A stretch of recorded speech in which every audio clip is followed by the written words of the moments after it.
The new shipment cold wind blew across the steel loading bay. Corin pulled his jacket tighter and watched the lights of the incoming ship blink in the dark sky. It landed with a heavy thud, dust blowing all around. Another transport, another group of unwanted cargo. That's what they called them. Corin was a border handler. His job was simple: check the shipments, list the prisoners, and send them off to the auction house. He didn't ask questions. Questions got people killed. But tonight felt different. The ramp lowered. 2 guards stepped down first.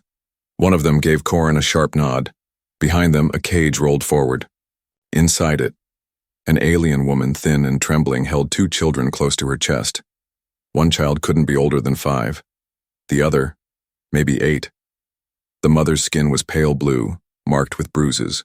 Her clothes were torn. The children looked worse: bare feet, matted hair, red eyes from crying. They were huddled together like animals. Corin looked down at the clipboard handed to him. 1 adult female, 2 young dependents. Status: detained for sale. Transfer complete. "Where's the rest?" Corin asked quietly. The guard shrugged. These 3 were the only survivors. He wanted to ask more, but he didn't. Instead, he walked up to the cage. The alien mother looked at him. Her eyes were wide, not with hate, but fear. "Name?" Corin asked. She tried to speak. Her voice cracked. Laurie." Corin bent down to speak softly.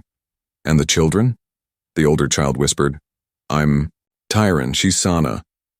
Corin wrote it down slowly. His hand shook. "Put them in holding cell C," the guard said.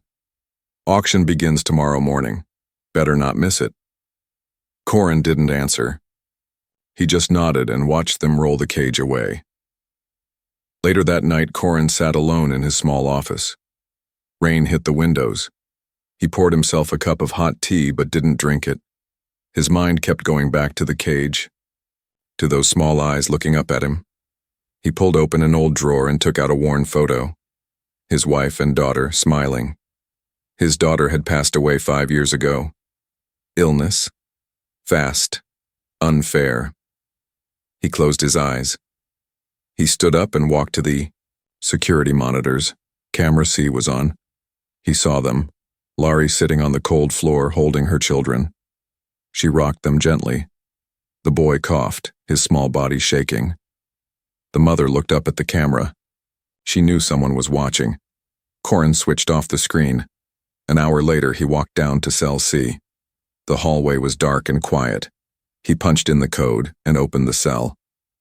Laurie stood up quickly, pulling her children behind her. "Please," she whispered. "No hurt." Corin knelt and placed a clean blanket and water bottle on the floor. "I'm not here to hurt you," he said gently. "Just wanted to check." The little girl peeked out from behind her mother and said, "Are you the boss?" Corin smiled sadly. "No, I'm just the man who writes names." Tyron stepped forward. "We don't want to be sold." "I know," Corin said, voice low. "But I don't have the power to stop it." The boy's eyes filled with tears. You opened the door?" Corin froze. Yes. He had opened the door, and something had opened inside him too. He returned to his office but didn't sleep. He couldn't. At 4 a.m., a message pinged on his screen. Reminder: auction in 3 hours. This shipment is high value. Failure to process ER punishment. Corin stared at the screen, then he looked at the door, and then he looked at the drawer, where his old ID card for emergency vehicle access sat. He stood up, walked out, and for the first time in years, he didn't follow the rules. Downstairs, he disabled the cameras. His hands moved fast, practiced from years of knowing how the system worked. He walked to cell C, opened the door again. Laurie gasped. "Shh," Corin whispered. "Quiet now." He handed her a thick coat, picked up Sana, and held out his hand for Tyron. "Where we go?" the boy asked. "Somewhere safer," Corin said. The alarm hadn't gone off yet. Good. They reached the back garage. His old rover was still there, dusty, forgotten, but working. He opened the back, gently placed the kids inside. Laurie sat beside them, holding both close. Corin slid into the driver's seat.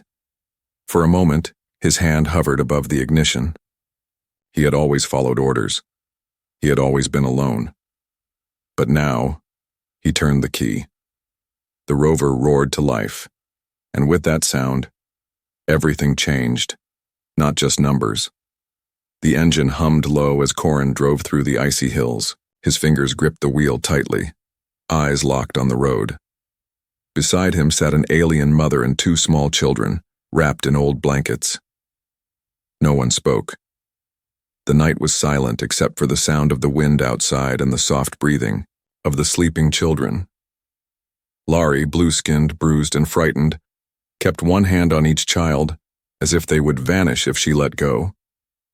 Corin didn't look at her. Not yet. Not until they were safe. They reached an abandoned outpost just before sunrise. It had once been used by smugglers, but Corin had fixed it up over the years as a backup shelter. No one knew about it. Not even his superiors. He parked the rover under thick trees and helped Laurie out. Her legs were shaking, but she didn't ask for help. Inside, the shelter was cold but dry. A small heater worked, barely. Corin lit it and pulled out a few supplies. Canned food, blankets, medicine. Sana, the little girl, clung to his leg and stared up at him with wide, quiet eyes. "You're not going to sell us?" she whispered. Corin knelt slowly. "No, I'm not." She nodded. Then very softly she said, "I think you're sad like Mama." He didn't answer. Later, Laurie sat near the heater feeding her children. She watched Corin as he moved quietly, cleaning wounds, checking supplies. There was confusion in her eyes. "Why?" she asked. He looked at her. "Why what?" "Why help?" Corin paused. "Because I couldn't stand to see them in a cage. I couldn't stand to be that man anymore." "You were going to sell us." "I was told to," he admitted. "But I didn't." Laurie's eyes filled with tears. She lowered her head. "Many humans do not stop. You did." Corin felt something in his chest shift. He had lived alone for too long, buried the pain of losing his family deep inside. But seeing those children shiver in the cell, it brought everything back. "You remind me of someone," he said. She didn't ask who. Hours passed. Corin cleaned the cuts on the boy's arm. Tyrion winced but didn't cry. "You're strong," Corin said. "I had to be. When the soldiers came, Mama told me to run. I didn't. I went back. I didn't want her to be alone." Corin nodded. "Good son." Tyrion looked up. "Are you a soldier?" "Was. Now just a man trying to do one right thing." The boy studied him. "You have no children?" "Not anymore. I'm sorry." Corin didn't speak. His throat tightened. Meanwhile, back at the outpost, someone noticed the missing shipment. An alert was sent. Corin was officially listed as a traitor. That night, as the alien family slept on the old cots, Corin sat outside under the stars. His gun rested on his lap. He didn't know what tomorrow would bring. He had no plan, no allies, only a small family depending on him. But one thing was clear. These weren't just numbers on a form. They were lives. And for the first time in years, Corin felt alive too. Escape by night snow fell quietly outside the small cabin. Corin stood by the window, eyes scanning the dark tree line. The alien family was asleep inside, warm, safe, for now. But the peace wouldn't last. An alert had gone out. Missing shipment, missing officer. Corin knew the system well. They'd track his ID, trace his rover, and send search drones. He had less than a day. Inside, Laurie stirred. She opened her eyes slowly, saw Corin still awake. "You did not sleep," she said softly. "Didn't want to." She stood and wrapped, her shawl tighter. Her voice trembled. "Will they come?" "Yes," he said. "And soon." She looked down at her children. "Then we must go." Corin nodded. "But not yet. I need to make a plan." By morning, they were moving. Corin packed food, medicine, and weapons. He tied down fuel tanks and checked the power cells.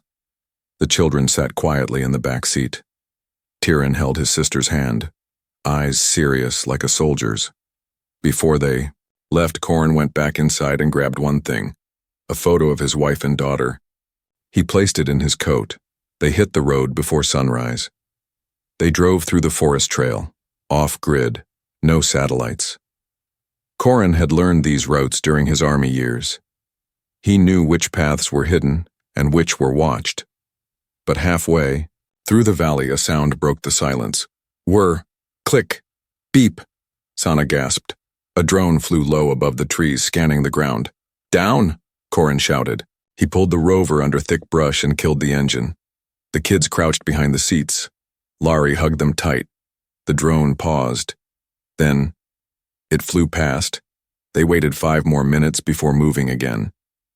An hour later, Corin stopped at an old mine tunnel. "We hide here," he said, "until nightfall." Inside the tunnel it was cold and dark, but at least they were hidden. Laurie sat beside him as the children napped. "You know," she whispered, "we thought all humans were cruel." Corin looked at her. "I don't blame you. My mate died protecting us. He believed kindness was not weakness. But the soldiers..." They laughed as he fell. Corin clenched his jaw. "I'm sorry." Laurie's eyes softened. "You remind me of him." Night fell again. They left the mine and moved fast. The main checkpoint was up ahead, heavily guarded, but Corin knew a back path through the hills. Dangerous, but it would work. They climbed, the rover struggling in the snow. The wheels spun, the engine whined. Then, bang. A flash of light behind them. A warning shot. Corin didn't stop. He pressed harder. A voice came through the comms. "Officer Corin, stop the vehicle. You're under arrest for theft of live cargo." "Shut it down," Corin muttered. "I'm not their officer anymore." Tyrion looked up, fear in his eyes. "Will they kill us?" Corin shook his head. "Not today." He took a sharp turn, straight into the ravine path. Ice cracked. Snow flew. Behind them, a drone followed. Corin grabbed the old EMP stick from the dashboard. "One shot," he whispered. He opened the side hatch, aimed, and fired. Boom. The drone sparked, spun, and crashed into the rocks. Laurie gasped. Sana screamed, but Corin kept driving. Hours later, they reached the far side of the mountains. There, hidden deep in the forest, was an old rebel safe house. No signals, no trackers, no roads. Corin parked the rover, then sat back, breathing hard. "You're safe now," he said.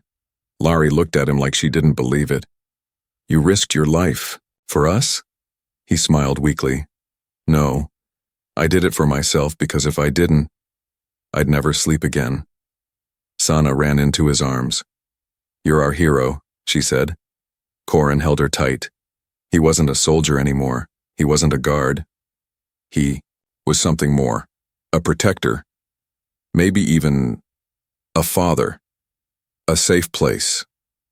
Maybe. The safe house stood hidden behind thick trees and snowy hills. Its metal walls were covered with moss and thyme. No lights, no signals. It hadn't been used in years, but it was their best chance. Corin opened the heavy door, his breath turning white in the cold air. The place smelled like rust and dust. But it was shelter. "Inside," he said. "Quickly." Laurie carried little. Sana. Tyrion followed close behind, holding Corin's coat. His small steps echoed on the steel floor.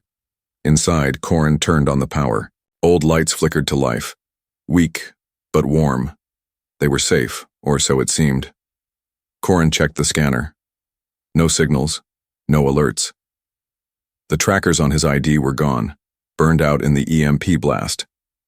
The rover was hidden under branches and snow. He allowed himself a small breath of relief, but not for long.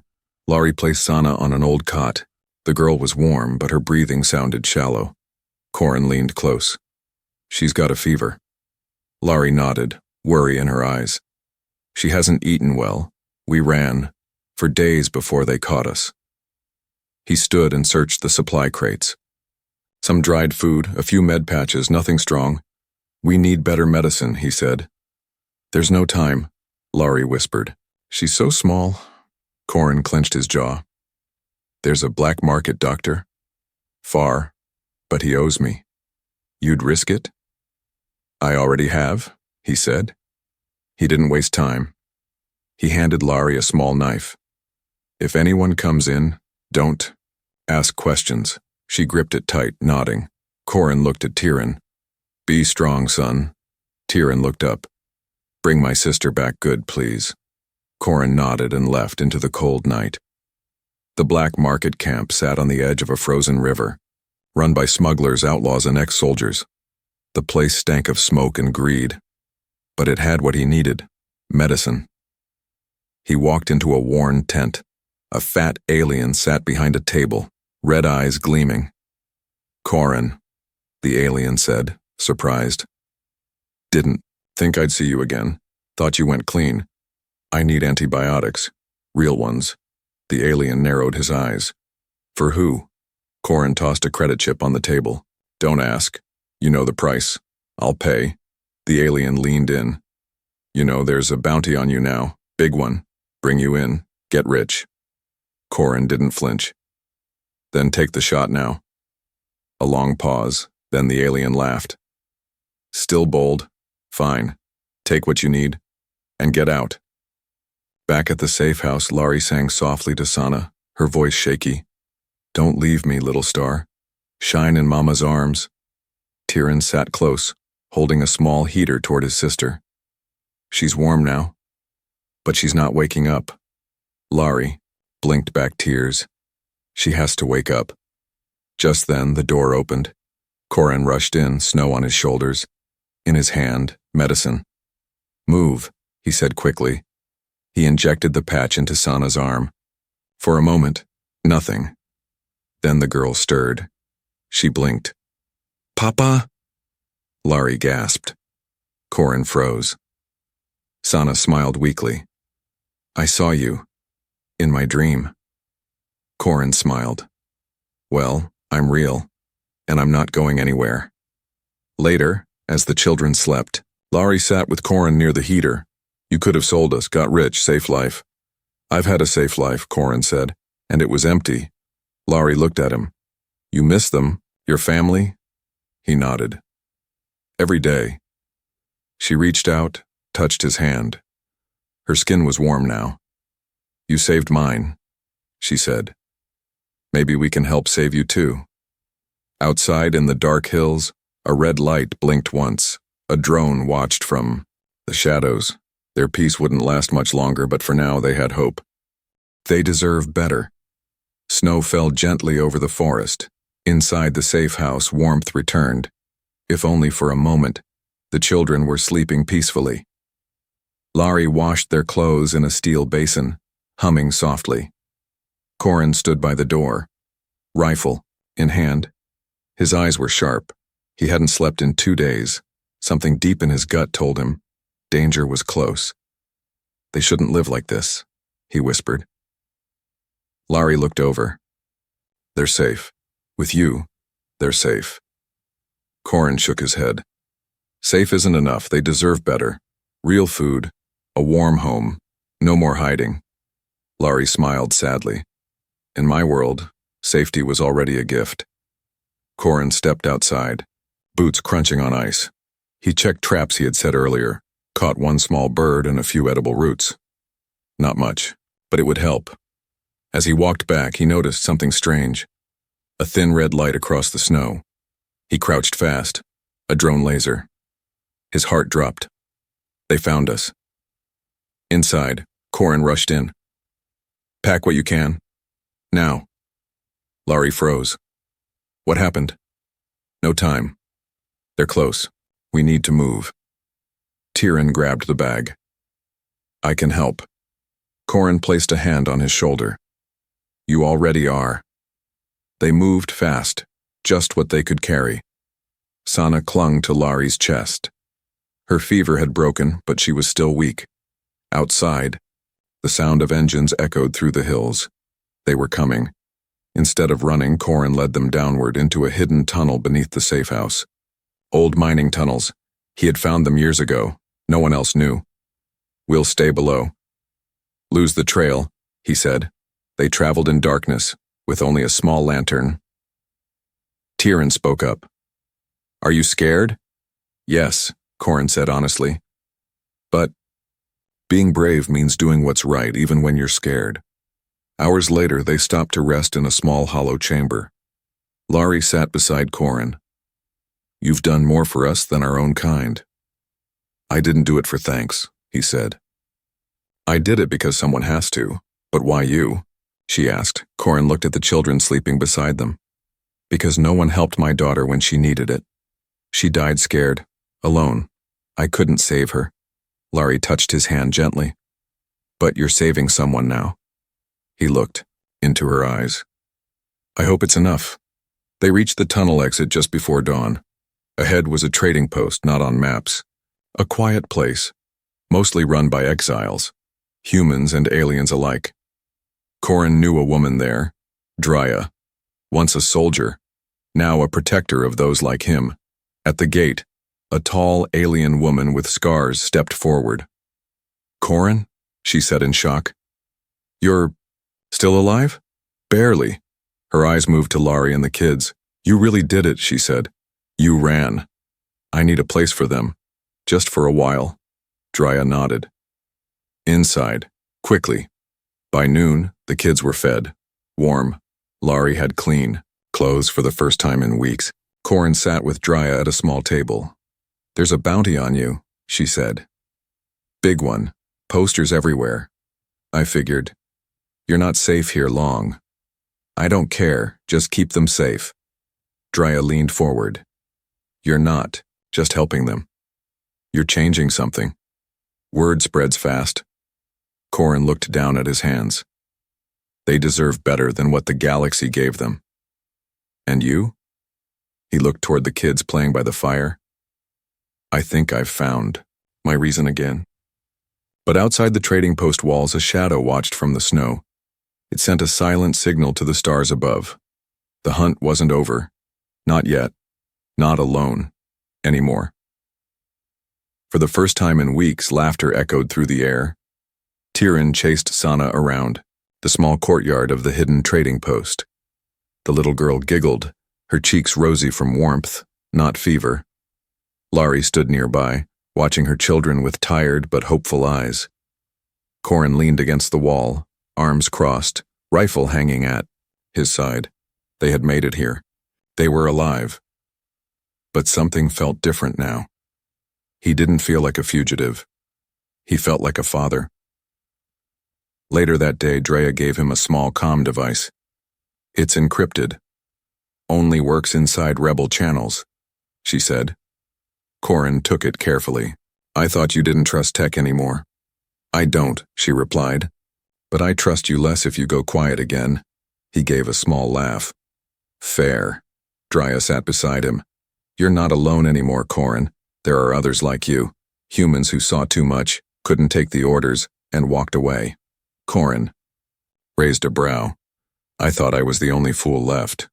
There's a whole network now, and they're looking for someone like you. He shook his head. I didn't sign up to lead. No, she said. But you did something braver. You protected, not with power, but with heart. That night, around a small fire, Tyrion leaned against Corin's arm. Do you think we can stay here forever? The boy asked. Corin looked at the flames. Maybe not forever, but long enough. Sana crawled into his lap and yawned. I don't want you to leave us. Corin wrapped a blanket around them both. I won't. Lari looked at them from across the fire, eyes shimmering. In her own world, families were chosen by bond, not blood. Tonight, the bond was clear. They were no longer three lost souls. They were four, together. The next morning, Laurie approached Corin while he was fixing a light panel. "There's something I want to give you," she said. He looked up. "What is it?" She handed him a folded cloth. Inside was a hand-drawn picture made by Sana, 4 figures holding hands, smiling. One tall, one blue, 2 small. "Is this me?" Corin asked, touched. Laurie smiled gently. She said, "Papa never smiles in pictures, but now he does." His chest tightened. He held the drawing carefully as if it were glass. "I don't know how to be a father again." "You already are," Laurie said softly, "and you're doing better than most." Suddenly, an alarm blared. Corin jumped to his feet, grabbing his rifle. "What's happening?" Drea burst into the room. "Scout drone, stealth class, it found us." "How long before reinforcements?" "Maybe a day, maybe an hour. We have to prepare." Corin looked at Laurie. "Get the children to the shelter underground. Stay there no matter what." Laurie hesitated. "And you?" "I'll buy you time." "No," Tyrion shouted. "You said you wouldn't leave us." Corin knelt. "I'm not leaving. I'm protecting. Just like your father did." Tyrion's eyes filled with tears. "You are my father now." Corin hugged him tight. "Then be strong for them." Outside, rebels prepared defenses. Blasters charged. Traps set. Snow fell harder now. Corin stood beside Drea, both armed, both ready. "You could run," she said. "Still time."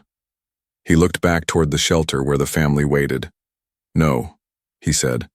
"I'm not running. Not anymore." She smiled. "Then let's show them what humans can do." As night fell, distant engines hummed in the dark sky. Enemy ships approached, but this time Corin wasn't alone. This time, he had something to fight for. Family by choice smoke curled into the frozen sky as the rebel camp prepared for war. Corin stood on the barricade, his rifle steady, eyes sharp. Behind him, inside a hidden shelter, Laurie held her children close. Every breath she took trembled, with fear, not for herself but for the man who had chosen them. The man who once followed orders, now stood ready to defy an empire. From the distance, enemy ships appeared, black and silver, slicing through the sky like blades. A dozen drones buzzed around them, scanning for heat, for life. Corin raised his hand. "Hold," he whispered. Drea stood beside him, her blade drawn. "They want to scare us. They should be scared of us instead." The first blast hit the outer wall. The ground shook. A warning shot. Then came the voice on the loudspeaker. "Corin Dalian, you are charged with treason and theft of high-value assets. Surrender now. Return the alien cargo. No harm will come to you." Corin stepped forward and spat on the ground. "They're not cargo," he shouted. "They're my family." A second blast tore into the trees. The battle had begun. Drones swarmed the sky, but Corin and the rebels were ready. Nets launched. EMPs burst in the air. One by one, the drones dropped like burning stars. Corin moved like a man reborn, fast, focused, fearless. He took out 2 guards with precision. Drea cut down a squad near the gate. But the enemy kept coming. Laurie listened to the distant sounds of battle, her children shaking in her arms. "Will he come back?" Sana whispered. "Yes," Laurie said, even though her voice trembled. "He promised." Tyrion grabbed the small knife Corin gave him. "If they find us, I'll protect you, Mama." Laurie held his face. "No, sweet one. That's not your job. That's your father's." Outside, smoke thickened. Rebels were pushed back. Corin was hit. A blast grazed his shoulder. He fell to one knee. A soldier aimed at him, ready to finish the job. But a shot rang out. The soldier dropped. Drea stood, behind, panting, gun smoking. "I told you, don't die on me." Corin grinned through the pain. "Not today." Then a new ship arrived, larger, stronger, with cannons ready to fire, Too much, too fast. Corin looked up. No way to win this one. But just then, a new signal lit the sky. Ships appeared, small, fast, marked with rebel colors. Not from this camp. From others, reinforcements, humans and aliens, who had heard the call. The story of one man protecting a family had spread, and they came. Together, they forced the Empire back. The large ship turned and fled. The battle was over. Corin limped back toward the shelter, smoke rising behind him. When he opened the door, two small bodies tackled him in a hug. Papa. He held them tight. Laurie ran to him, tears in her eyes. She touched his bleeding arm. You're hurt. I'm fine, he whispered. You're safe. She leaned close. You didn't just protect us. You gave us a home. He smiled. No, you gave me one. Weeks later, things changed. The trading post became a sanctuary, a new home for those rejected by both sides. Corin and Laurie stood together as the local council signed their names into the colony records. Tyrion, Sana, and Laurie, the official read, registered under Guardian, Corin Dallin. The boy grinned. Does this mean we're real family now? Corin knelt. Family isn't blood, it's choice. And I choose you. At night, under the stars, Corin sat by the fire with Laurie by his side and two sleeping children in his lap. He had been told to sell them. Instead, he found his reason to live. They weren't just survivors. They were his family. Chosen. Protected. Loved. The end.